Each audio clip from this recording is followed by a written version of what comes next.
Diálogo racional. Seja muito bem-vindo, meu irmão e minha irmã, ao nosso programa Minuto Família desta sexta-feira. Estamos vivendo essa semana refletindo sobre o diálogo racional e hoje vamos falar sobre divergências pessoais. Divergência entre casal é muito comum, né? E pode acontecer. Podem provocar desentendimentos, mal-entendidos, desconfortos. As causas começam pelo fato de que o casal é constituído por duas pessoas diferentes. Isso é muito importante a gente entender. Ele não é do mesmo sangue que eu. Ele não é da mesma família que eu. Então são pessoas que se uniram diferentes, que vieram de duas famílias diferentes.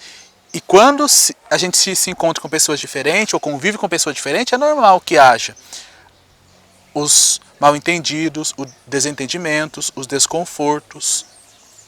Porque são pessoas diferentes, dos sexos, né, diferentes, de origem e cultura diferente, de características psicológicas diferentes, originais.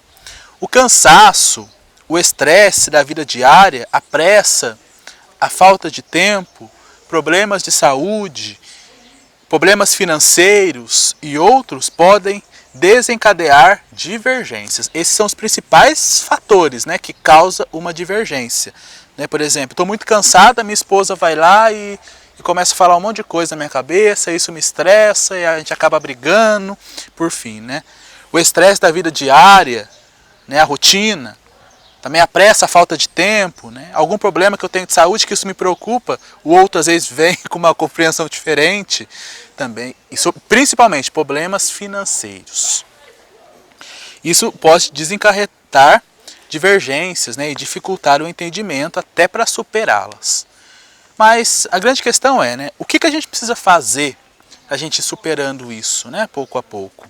Primeiro, respeitar a originalidade do outro, né, aceitar a diferença. Por mais que o outro seja difícil, mas eu preciso aceitar a diferença, compreender que o outro é diferente de mim. Eu sou de um estilo, ele é de outro, mas o outro é diferente de mim. Então eu preciso entender um pouco isso, né? Respeitar um pouco a originalidade do outro. Buscando ver principalmente as suas qualidades. Ele é difícil, mas ele tem coisa boa, como a gente já falou esses dias.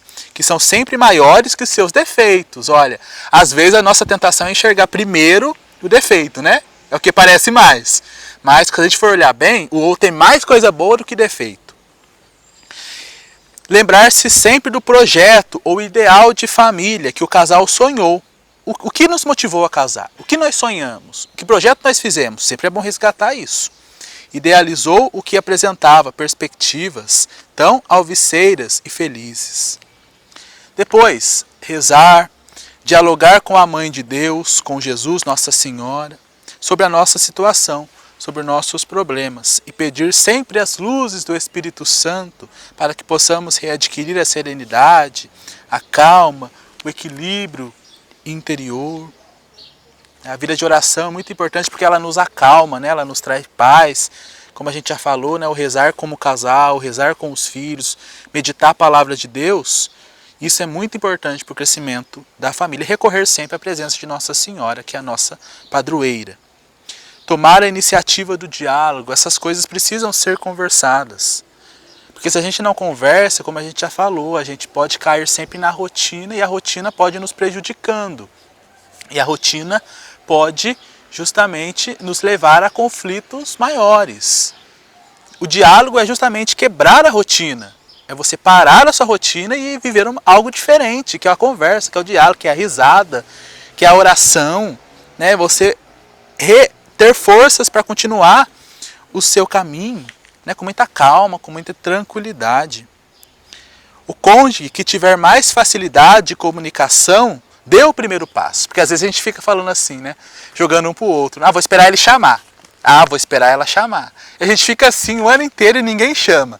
Né? O mais importante é, se eu tenho mais facilidade de comunicação, seja a esposa ou seja o marido, tome você a iniciativa. Não espere a sua esposa chamar. Combine o horário vocês dois. Tenha iniciativa. Né? Então, nunca jogue para o outro aquilo que você pode fazer. Né? Sempre dê o primeiro passo. Procure reestabelecer o entendimento. sempre é muito importante, né? Por mais que haja uma confusãozinha, um conflito, mas a gente deve chegar sempre na compreensão, no entendimento, nos passos, no caminho que deve ser. Procurar sempre a solução para as divergências, primeiramente no âmbito do casal. O que nós precisamos fazer para que essas divergências possam ser superadas? Conflitos pessoais, né? Eu preciso entender quando o outro não está bem.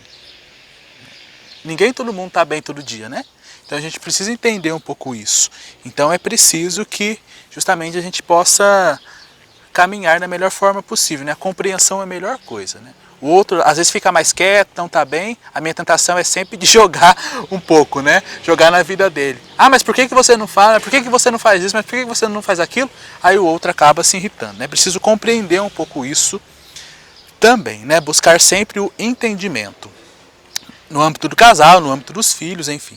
Como a gente disse esses dias, né? Evitar a interferência de terceiros, parentes e amigos. Como é que diz o ditado popular? Briga de marido e mulher, ninguém mete a colher, não é verdade? Os dois precisam resolver. E não leve para a mãe, para a família, para outras pessoas aquilo que vocês podem resolver entre vocês dois. Por quê? Porque a gente tem mania de levar problemas para outras pessoas, né? Resolvam. Vocês dois são capazes de resolver. Discutam, conversam. Isso é muito importante. Resolvam. Procure resolver. Né? Que os assuntos familiares possam ser resolvidos dentro da nossa casa. Não precisa sair dela. Não é verdade? Se a situação estiver grave, procure um familiar mais estruturado. Se a situação estiver muito grave, né?